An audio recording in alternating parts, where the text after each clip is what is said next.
আজকাল ইদানিং এত অলস হয়ে গিয়েছি, মানে কিছুই কাজ করতে ইচ্ছা করে না। এই যে ফ্রিজটা কতদিন ধরে পড়ে রয়েছে, পরিষ্কারই করতে ইচ্ছা করতেছে না। কেন জানি এত মানে শরীরের ভিতর আলসামি লাগতেছে, মনে হচ্ছে কেউ যদি রান্না বান্না করে খাওয়াতো আর আমি খাইতাম আর ঘুমাইতাম।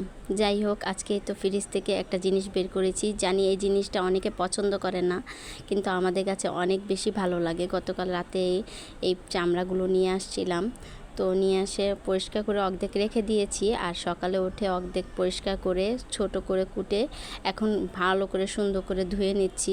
জানি এই জিনিসটা অনেকেই খেতে চায় না, অনেক বড় লোকরা আছে বা মধ্যবিত্তরা আছে এগুলি খেতে চায় না, কিন্তু আমাদের ঘরে সবাই অনেক পছন্দ করে, তৃপ্তি সহকারে খায়। এই যে রান্না করতেছি না, সব কিছু শেষ হয়ে যাবে, মানে দুপুরেই শেষ হয়ে যাবে। যাই হোক, ভালো করে পরিষ্কার করে সুন্দর করে ধুয়ে এখন এই তো আদা রসুন সব কিছু ময় মশলা দিয়ে আমি ভালো করে মানে কষিয়ে নিব। তেল দিব না বেশি, কারণ তেলটা উঠে, কারণ চামড়াতে অনেক বেশি তেল থাকে। তো এই জন্য আমি একটু কম তেলই দিয়েছি। আর এই তো এখন ভাজা ভাজা করে চামড়াগুলো দিয়ে দিব, তারপর চামড়াগুলো দিয়ে ভালোভাবে কষিয়ে নিব।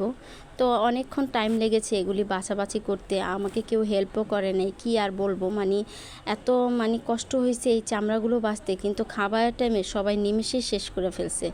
যাই হোক, একটা আলু দিয়ে দিয়েছি, একদম মানে ভুড়ির মতন করে রান্না করব, গরুর ভুড়ি যেভাবে রান্না করে সেভাবেই রান্না করব। তো এখানে রসুন দিয়ে দিয়েছি কয়েক কোয়া, তো কাঁচামরিচ, আর এই তো মানে গরম মশলার ফাঁকি আর মুরগির মশলা দিয়ে ভালো করে নাড়াচাড়া দিয়ে আমি এখন একটু কষানোর জন্য রেখে দিব। এদিক দিয়ে আবার আব্বু মানে গতকাল রাতে এনেছিল, মানে শাকগুলো এনেছিল। তো শাকগুলো এনেছে, দেখেন এখন এই শাক কোনটা রান্না করব বুঝে উঠতে পারতেছি না। আমি বলছি যে কোনো এক পদ শাক আনবে, এখন 2 পদ শাক এনেছে, সাথে সবজিও এনেছে।